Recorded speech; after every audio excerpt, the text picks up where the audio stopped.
Bueno, podemos dejar algunas preguntas para el final. Pueden preguntar a todo el mundo, cualquiera de los tres que estemos por acá. Bueno, esta es una parte también, una continuación del trabajo que ha venido haciendo la comunidad de matemáticas, pero ahora ya amarrada con proyectos que están muy ligados con la comunidad de inteligencia artificial, que bueno, que indudablemente no podemos separar y que están limitados, digo, no, amarrados en la frontera, y que bueno, es inevitable dejar este tema. Este es un tema que ya tocó mi colega Verónica Vargas. Uno de los trabajos de la comunidad de matemáticas siempre ha sido ella habló mucho sobre cuestiones de matemáticas educativas. Yo no quiero meterme mucho en esto. Los objetivos de la comunidad, con los que fue generada inicialmente, que fue la generación de proyectos, programas académicos o de investigación en el área de matemática educativa, y que fue el proyecto en el cual se ha estado elaborando fuertemente en la generación de la red de colaboración de matemáticas educativas. Bueno, otra vez lo mismo, la conformación de red nacional e internacional de profesores, que ya hemos tenido algunos contactos con gente de Uruguay, Paraguay, Colombia, que han estado en contacto para hacer intercambios de experiencias en el área de matemática educativa también. Y bueno, como ya vemos también estos intercambios se han hecho principalmente vía videoconferencias, digamos que con los nuevos sistemas que ya nos ha proporcionado CUDI. Y estos son, como ya lo mencionó ella, inicialmente siempre había sido dirigido a profesores, posteriormente a investigadores, y casualmente notamos que aquellos que han hecho fuerte la red y que han propiciado la colaboración con más impulso han sido los estudiantes, ¿no? Generalmente los estudiantes, que son aquellos que tienen ganas de participar, de mostrar sus resultados, de mostrar sus trabajos, siempre tienen atrás a su asesor, ¿no?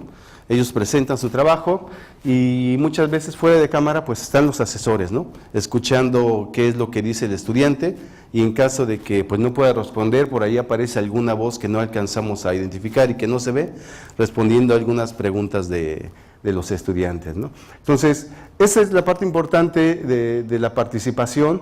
Algo que se me ha olvidado, que no escribí en ese momento, fue que los profesores que hemos notado con muchas más ganas de participar y que realmente han estado en forma permanente, pero que a veces como que les da un poquito de temor de participar, son los profesores que vienen, por ejemplo, de tecnológicos, de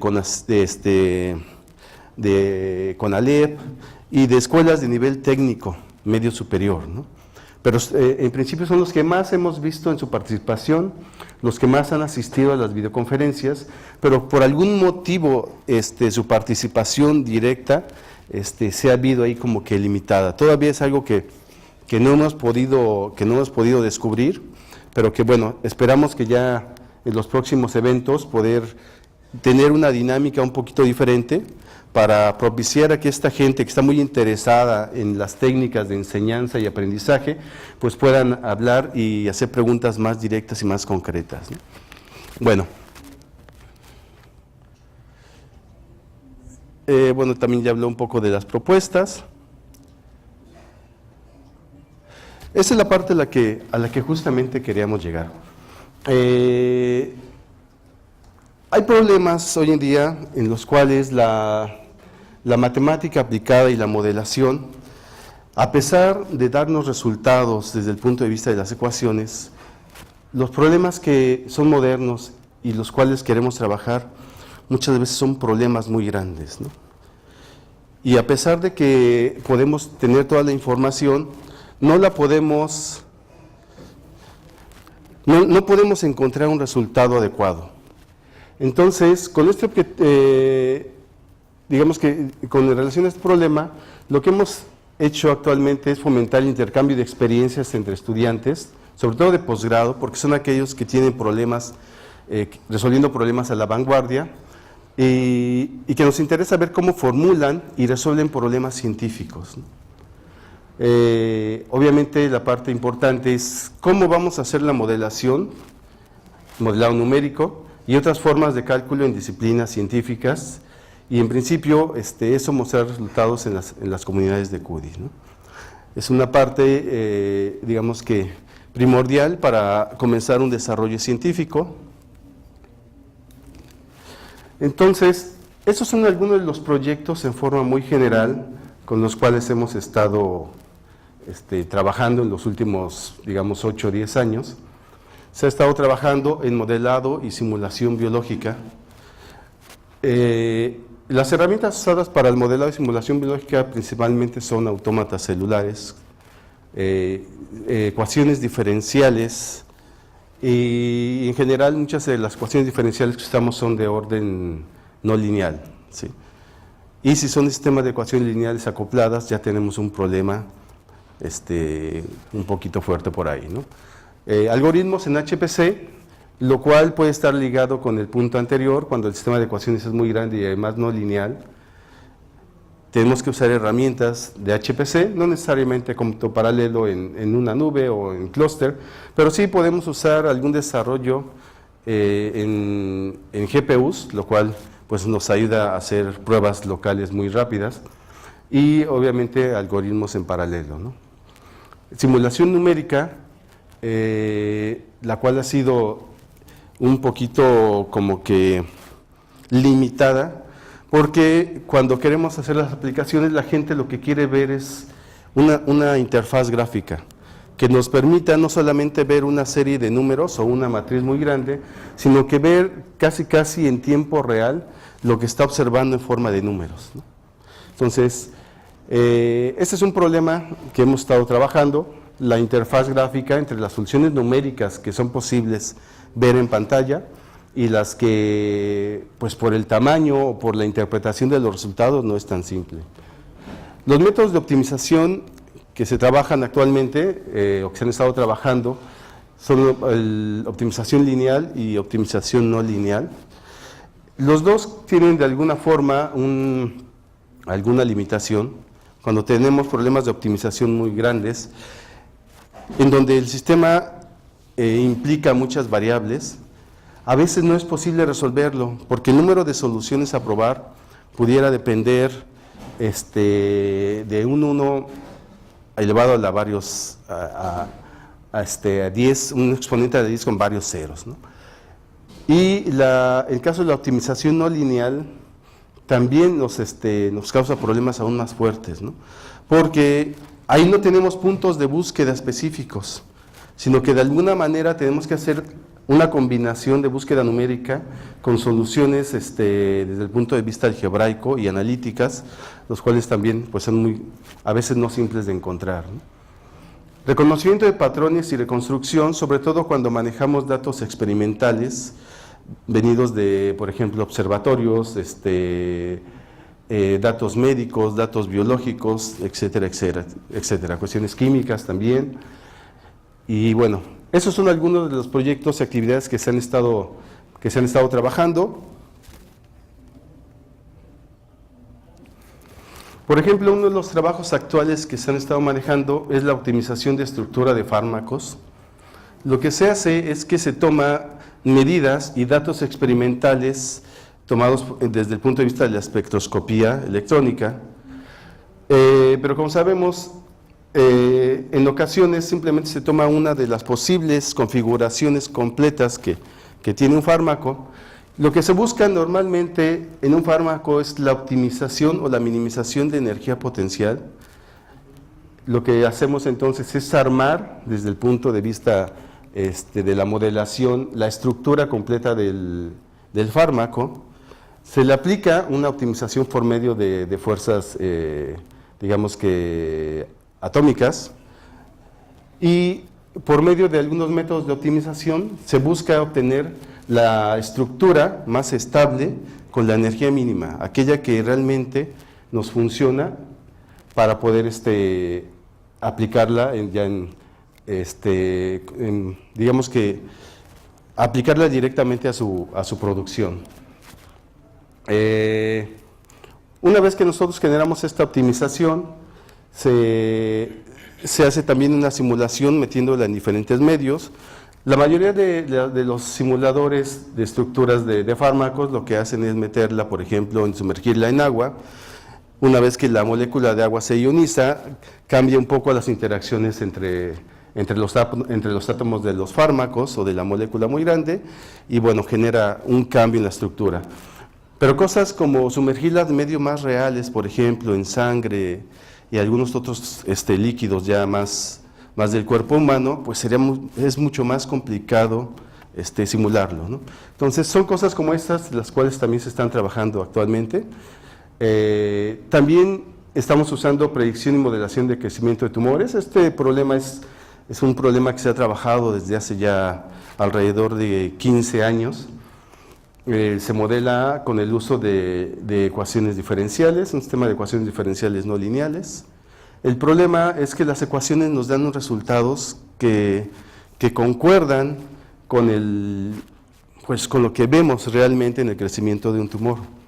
Lo que hemos estado trabajando últimamente es realmente transferir los resultados de nuestras ecuaciones diferenciales a algo que es a la visualización, ¿no? ¿Sí?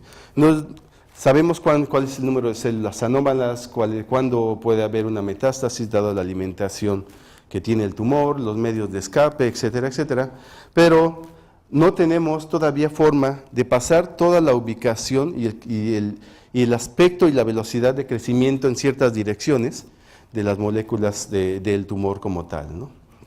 Entonces, ahí es donde tenemos que hacer uso de algunas otras herramientas que están principalmente ligadas a lo que mi colega Salvador Godoy va a hablar en un momento, que es la inteligencia artificial, ¿no? Ese es un problema ya muy estudiado.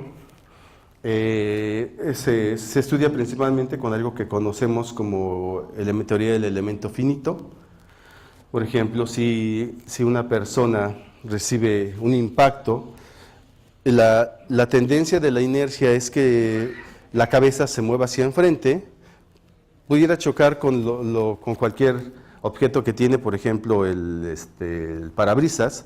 En el impacto con el parabrisas colisiona el hueso, el cráneo, pero ese no es un impacto, digamos que muy grave, ¿no? El impacto grave sería cuando el cerebro colisiona con el cráneo mismo, ¿no? Porque dentro también tiene una inercia y una energía que de alguna manera se tiene que disipar. Cuando regresa, puede que el chicotazo en sentido contrario ocurra exactamente lo mismo, ¿no? Se detiene el cráneo, pero internamente el cerebro es el que vuelve a chocar con el cráneo mismo, ¿no? Entonces, muchas veces pues vemos que las personas no tienen daño desde el punto de vista craneal, pero internamente puede haber un daño fuerte y que además no se notaría sino hasta varias horas después, ¿no?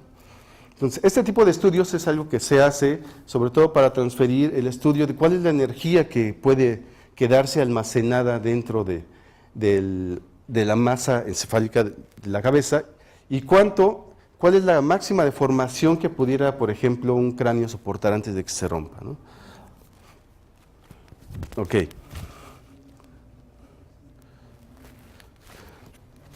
Aquí tenemos que hacer estudio de grandes cantidades de datos y si no me creen podemos preguntarle aquí a Alfredo.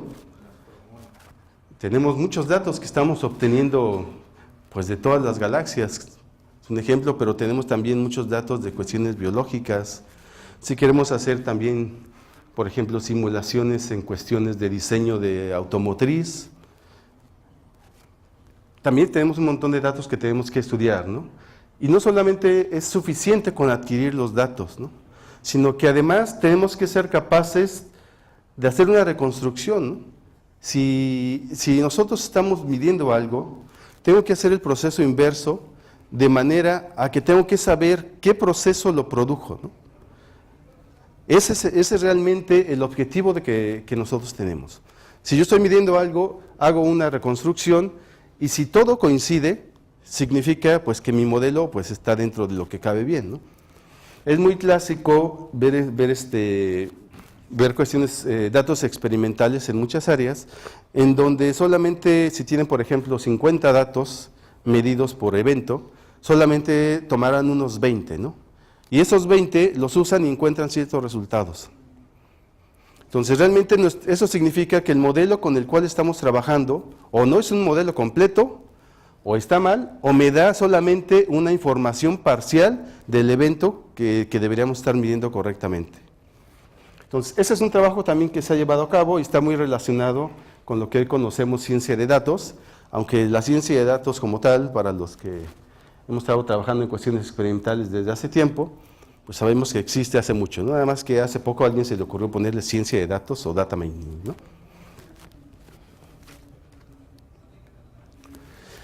Y bueno, para terminar quiero hablar un poquito digamos que un poco de la frontera que las matemáticas nos llevan a dar un brinco en otra dirección. Por ejemplo, cuando hablamos de problemas determinísticos, pues nos pueden llevar un tiempo en resolverlo, pero pues tenemos una solución que en principio pudiera ser muy precisa. Modelos estocásticos que, pues a pesar de no tener control completo sobre lo que estamos midiendo, pues podemos obtener resultados muy precisos, ¿no? Y un ejemplo muy simple, pues pudiera ser, por ejemplo, el análisis de gas, ¿no? Se hace un análisis estadístico por medio de física estadística, y a partir de eso se pueden encontrar prácticamente la presión, volumen y temperatura de un gas, ¿eh? A pesar de que internamente las moléculas pues son desde un punto de vista límites estocásticos. Modelos lineales, los cuales están bien comportados, pero bueno, sabemos que si el número de ecuaciones es muy grande, pues nos puede generar problemas. En cuestiones de modelos no lineales, ahí empezamos con problemas desde el punto de vista matemático, no tan fáciles de resolver, ¿no? Podemos encontrar que un problema tiene muchísimas soluciones y encontrar matemáticamente el resultado no es muy fácil, ¿no? Entonces, para eso tenemos que usar técnicas que nos ayuden a encontrar un buen resultado, quizás no siempre el preciso, pero un buen resultado. Modelos dinámicos y continuos, los cuales pues depende del tamaño del problema que queramos resolver, y modelos discretos, que no son más que hacer discretización del modelo que queremos resolver con la finalidad de poder encontrar algún resultado. Estos últimos modelos que son aplicados prácticamente en modelos muy grandes son llamados modelos bioinspirados y evolutivos, que nos ayudan prácticamente a resolver problemas que desde el punto de vista de poder de cómputo y tiempo no podríamos resolver, ¿no? Entonces, estos modelos que desde algún punto de vista nos ayudan a encontrar una buena solución, quizás no la mejor, o pudiera ser la mejor, dependiendo qué tanta suerte tengamos, pues nos ayudan a resolver los problemas, ¿no?